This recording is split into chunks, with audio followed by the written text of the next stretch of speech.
Hello and welcome everybody. Since yesterday evening the Diablo 4 beta is playable for all pre-orderers, and I will summarize for you what is special about Diablo 4.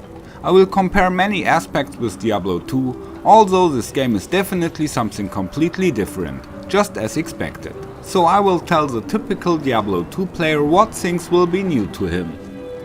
It starts with a large game world to explore.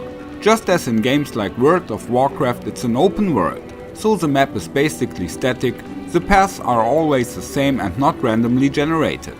The areas visually remind to previous Diablo parts, but the world is more interactive. You can jump and climb in certain places and also destroy many objects. Unfortunately, only the first act is available, but to explore everything it takes a while. And the map suggests that there will be 8 times as much area to be explored in the complete game. Over 100 different towns and villages, and countless side quests which tell the tragic stories of the places. But there are of course waypoints as usual.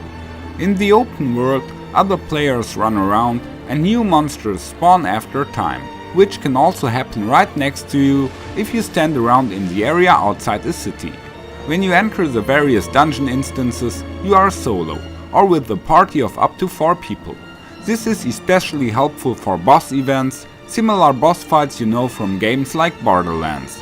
They last long and have different phases where the boss always gains more skills or lets some special effects occur. Unfortunately, you won't get mounts until Act 2, so we can't test them yet. The gameplay has been reduced by some aspects compared to Diablo 2, but this is not fundamentally bad.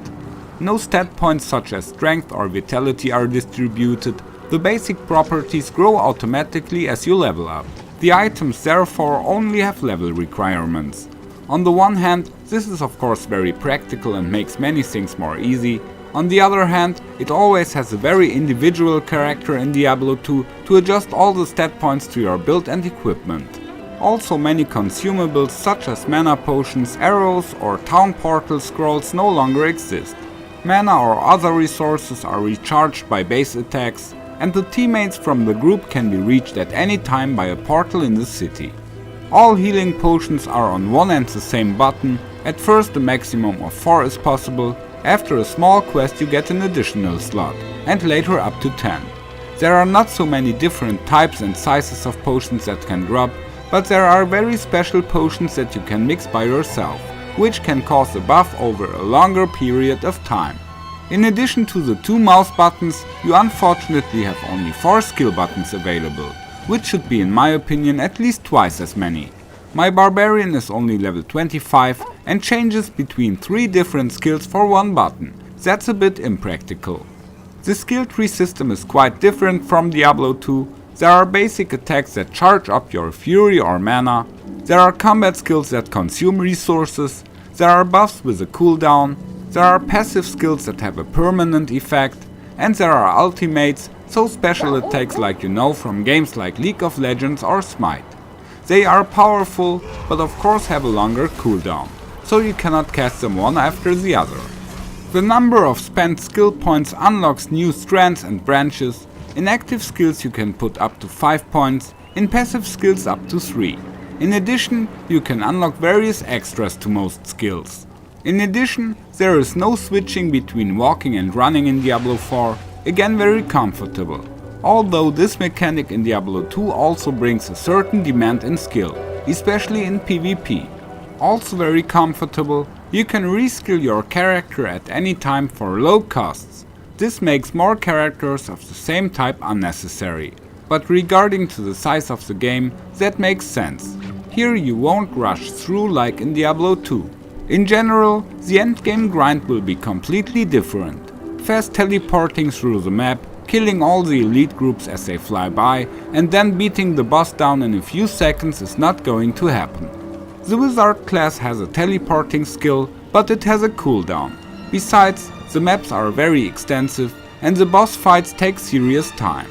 A few things that are good to know for the beginning: healing wells not only replenish your current life, but also your supply.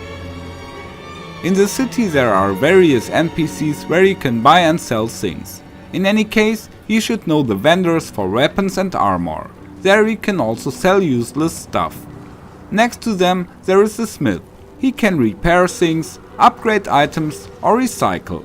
Thereby you get some raw materials which are used to extract the special mods of unique or legendary items and add them to other items.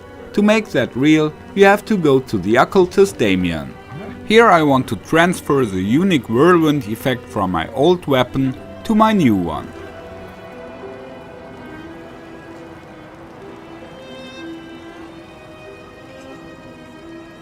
So I let Damien extract the so-called aspect from the first weapon. It will get destroyed.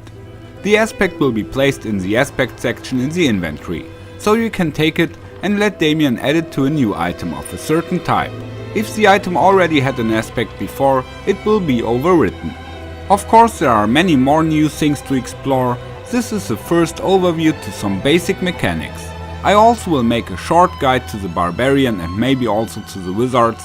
The barbarian I played was a lot of fun, so I'll show you the different skills and my favorite build.